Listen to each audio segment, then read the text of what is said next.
کہ اگر لڑکا اور لڑکی آپس میں باہمی طور پہ ایجاب و قبول کر لیتے ہیں تو گواہوں کی موجودگی وہاں پر نہیں ہے تو کیا ایسا نکاح ہو جاتا ہے یا نہیں؟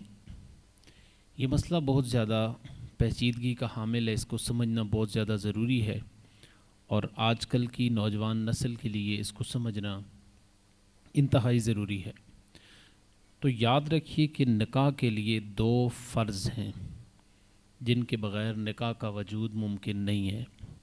ان میں سے ایک ہے ایجاب و قبول اور دوسرے ہیں دو گواہ۔ اب ایجاب و قبول تو انہوں نے کر لیا، لیکن دوسرا جو فرض ہے گواہوں والا وہ موجود نہیں ہے، تو ایسی صورت میں یہ نکاح منعقد نہیں ہوگا، اور اس کی وجہ یہ ہے کہ نکاح کے لیے ایجاب و قبول کے ساتھ ساتھ دو گواہوں کا ہونا بھی ضروری ہے۔ اگر بغیر گواہوں کے نکاح کو منعقد کیا جائے تو پھر اس سے معاشرے کے اندر بہت زیادہ خرابیاں بھی آئیں گی، کیونکہ پھر تو اگر کوئی بھی انجان لڑکا یا لڑکی کسی جگہ پہ پائے جائیں اور ان سے کہا جائے کہ آپ لوگ کون ہیں، وہ کہیں جی ہم تو شادی شدہ ہیں، میاں بیوی ہیں، تو ان سے پوچھا جائے گا کہ آپ کو اس سے پہلے آپ کا نکاح نہیں دیکھا گیا، آپ کی شادی نہیں ہوئی، اور اس کے لیے باقاعدہ کوئی رسم کوئی تقریب نہیں ہوئی، ہمیں پتہ ہی نہیں چلا کہ آپ کی شادی ہوئی یا نہیں۔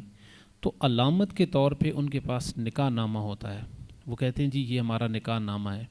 لیکن اگر نکاح نامہ موجود نہ ہو تو پھر ان کے لیے مسائل پیدا ہو سکتے ہیں۔ نکاح نامہ بھی اسی صورت میں ہو سکتا ہے کہ جب گواہوں کی موجودگی ہوگی اور ان کے دستخط اور سائن ہوں گے،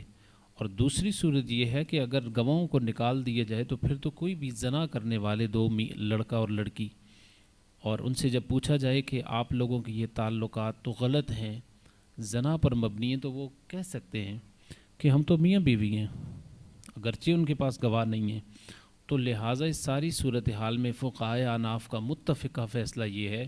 کہ بغیر گواہوں کی موجودگی کے، یعنی دو مردوں کے یا پھر چار عورتوں کے، اگر لڑکا اور لڑکی آپس میں ایجاب و قبول کر بھی لیتے ہیں تو اس صورتحال میں ان کا نکاح نہیں ہوگا۔ واللہ عالم بالصواب۔